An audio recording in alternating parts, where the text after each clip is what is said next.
नमस्कार, आप देख रहे हैं आज तक। आपके साथ मैं हूं सईद अंसारी।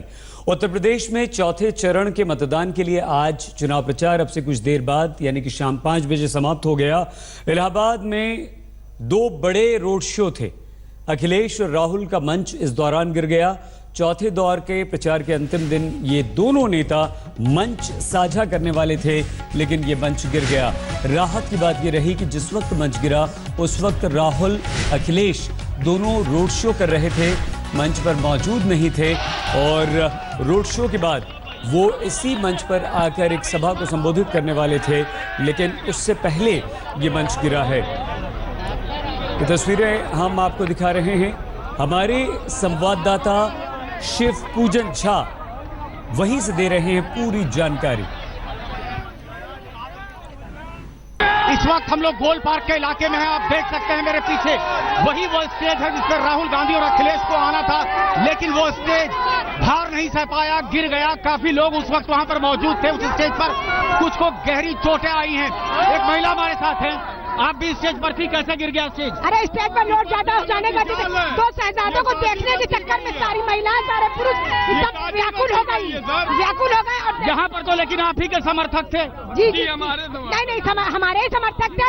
इतनी ज्यादा व्याकुलता थी, बेताबी थी कि लोग मंच पे चढ़ गए और उसका बोझ नहीं समझ। काफी बड़ी संख्या में कांग्रेस और सपा के कार्यकर्ता इस मंच पर चढ़े थे और उसके बाद ये मंच पूरी तरह से नीचे आकर के गिर गया। यहाँ पर राहुल गांधी और अखिलेश को आना था अटाला में गोल पार्क, लेकिन समय सीमा 5 बजे का वो समाप्त हो गया। लोगों में कुछ निराशा है क्योंकि वो यहाँ नहीं पहुंच पाए। बहरहाल उनको यही बताया जा रहा है कि राहुल गांधी और अखिलेश बस के अंदर बैठ करके इस इलाके से गुजरेंगे। मंच पर और भी बहुत सारे लोग थे। आपको भी चोट आई है? जी, मेरे पैर में सीने में चोट आई है, लेकिन अखिलेश यादव के लिए कोई भी दर्द सहने को। लेकिन मंच क्या कमजोर बना था? मंच बहुत मजबूत बना था, लेकिन मालूम क्यों ऐसा, क्योंकि मंच पे 18 आदमी थे, उससे ज्यादा नहीं थे। यहाँ पे कच्ची मिट्टी थी, लेकिन अखिलेश यादव कहीं ना कहीं मैनेजमेंट की कमी थी कि जरूरत से ज्यादा लोग मंच पे पहुंच गए और जिस वजह से कि मंच टूटकर गिर गया। इलाहाबाद से कैमरामैन संजय सिंह के साथ शिव पूजन झा, आज तक। और आइए इस वक्त हम आपको सीधे इसी मंच के बाहर मौजूद हमारे संवाददाता शिवपूजन झा के पास लिए चलते हैं। शिवपूजन, जिन लोगों से आप बात कर रहे हैं वो भी मंच पर थे, चोटें भी आई हैं, लेकिन वो इसे अपने जज्बे और अपने प्रेम से जोड़ रहे हैं। कैसे गिरा ये मंच? कुछ लोग घायल तो नहीं हुए हैं, ज़्यादा गंभीर चोटें तो नहीं आई हैं, और इसके बाद अखिलेश और राहुल के कार्यक्रम का क्या हुआ? शिवपूजन।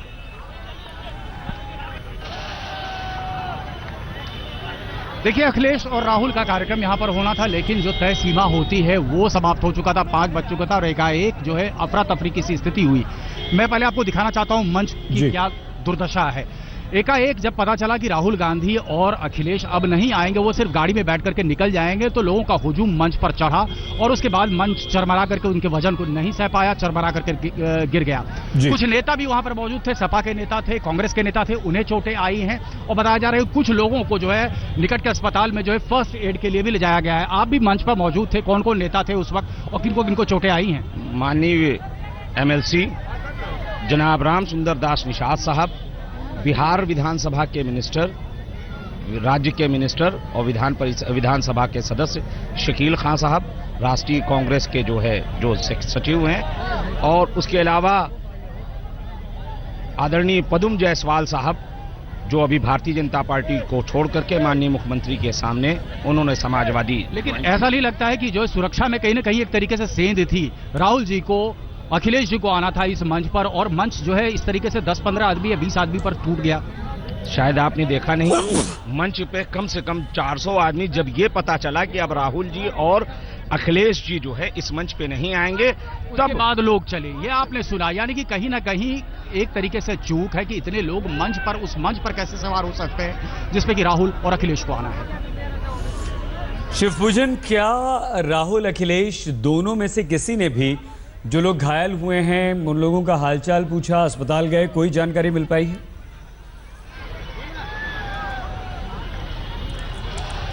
नहीं, ऐसी हमारे पास अभी तक कोई भी जानकारी नहीं है कि उनका हालचाल पूछा है। हमारे पास ये भी कोई पुख्ता जानकारी नहीं मिल पाई है कि उनकी हालत कैसी है। अब ये बता रहे हैं, चूंकि ये मंच पर थे, ये कह रहे थे कि गंभीर चोट किसी को नहीं आई है, हल्की फुल्की चोट है, और हल्की फुल्की चोट के बाद उन्हें जो है कुछ डॉक्टरों से संपर्क करके क्या स्थिति है। श्री मंगू सरदार जी साहब को स्क्रैच भराया है। और परमपिता परमेश्वर की ये बड़ी रहीमी थी, किसी को किसी भी चोट आप कह सकते हैं किसी को नहीं आई, किसी प्रकार की कोई चोट नहीं है। राहुल गांधी अखिलेश जी की तरफ से इनकी जो है कुशल क्षेम पूछने की कुछ बात आ रही है सामने की, पूछा कि कैसे हैं ये लोग। देखिए, माननीय राहुल गांधी साहब, माननीय यशस्वी मुख्यमंत्री अखिलेश यादव साहब जी पूर्ण रूप से इसके ऊपर नजर रखे हुए हैं और उनके प्रति पूरी संवेदनाएं हैं, पूरी संवेदनाएं हैं। आपने सुना। खैर चलिए, एक कम से कम अच्छी खबर ये है कि गंभीर रूप से कोई भी घायल नहीं है। मामूली चोटें कुछ लोगों को आई हैं, लेकिन जिस तरीके से हुजूम इस मंच पर चढ़ा था, निश्चित रूप में एक बहुत बड़ा सवालिया निशान खड़े करता है। बहुत धन्यवाद शिव पूजन झा, हमारे संवाददाता जानकारी दे रहे थे। आगे बढ़ते हैं। उत्तर प्रदेश में चौथे दौर का चुनाव प्रचार खत्म हो गया है। 23 फरवरी को 12 जिलों के 53 सीटों पर वोटिंग होगी। प्रचार के अंतिम दिन संगम नगरी इलाहाबाद शक्ति प्रदर्शन की गवाह बनी। आज यहां राहुल और अखिलेश ने रोड शो किया तो बीजेपी के अध्यक्ष अमित शाह ने अपना शक्ति प्रदर्शन किया।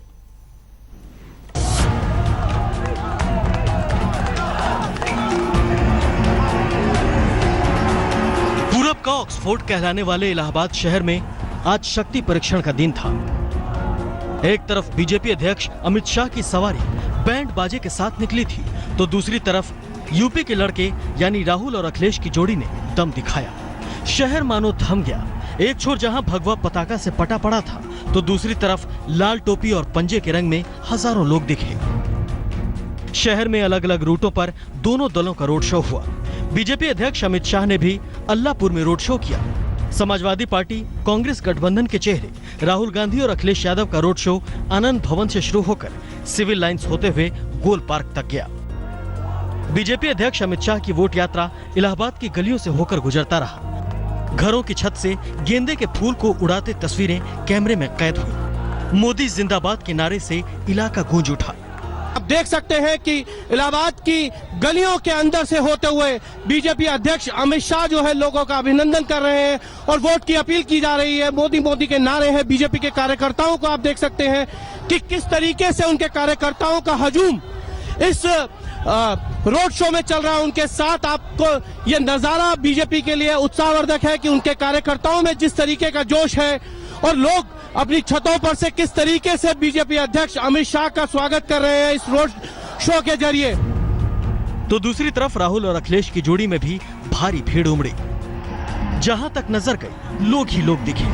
लाल टोपी वालों से पूरा इलाका पटा पड़ा था। पंजाधारी साइकिल के साथ दम लगा रहे थे।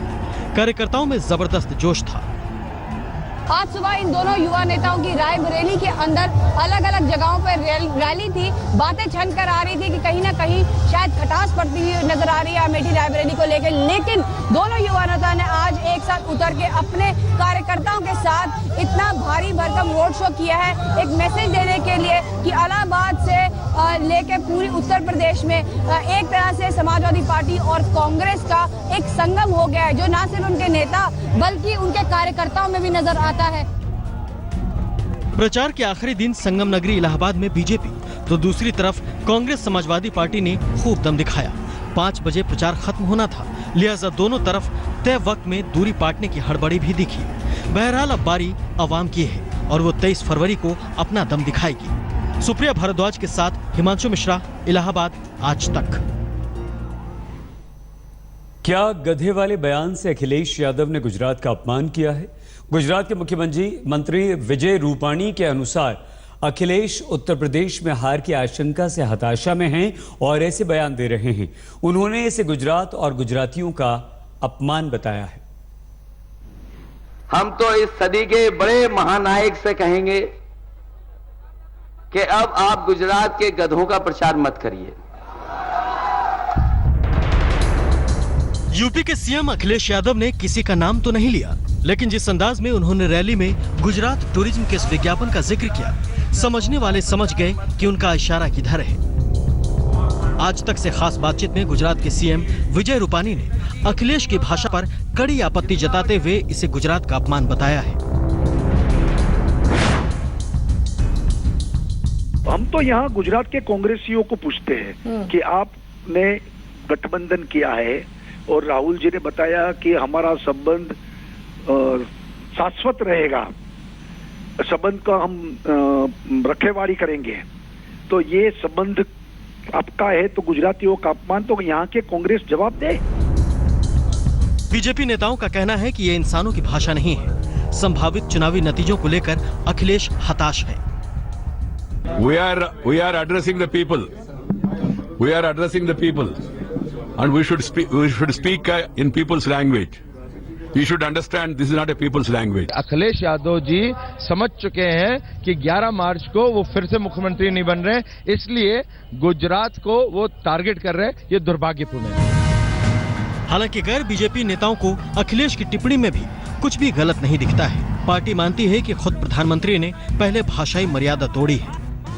इतना गंदा और वल्गर बात बोलना एक प्रधानमंत्री माननीय मनमोहन सिंह जैसे विद्वान आदमी के विषय में क्या बोल दिया भाई। और यहाँ पर बोल दिए कि हाँ हम गोद लिया है, लगता है कि करोड़ों करोड़ों यहाँ के बाल और बच्चे सब आज यहाँ का उत्तर प्रदेश का जो भूमि है लगता निसंतानित है क्या। देश के प्रधानमंत्री ने अपने तमाम भाषणों को इतने निचले स्तर का बनाया है क्योंकि वो देश के प्रधानमंत्री हैं। तो देश के प्रधानमंत्री की शुरुआत ऐसे लफ्जों से हुई है जिसकी कोई कल्पना नहीं कर सकता। तो उनको उनके किए गए सवालों का जवाब चारों तरफ से मिल रहा है। ये उसी का परिणाम है। यूपी में चुनाव प्रचार में पीएम के लिए रावण, राक्षस और आतंकवादी जैसे शब्दों का इस्तेमाल हो चुका है। लेकिन पहला मौका है जब कोई बयान व्यक्ति विशेष नहीं बल्कि एक सूबे से जुड़ गया है। सवाल कायम है कि क्या अखिलेश ने गुजरात का अपमान किया। सुप्रिया भारद्वाज के साथ हिमांशु मिश्रा, इलाहाबाद, आज तक।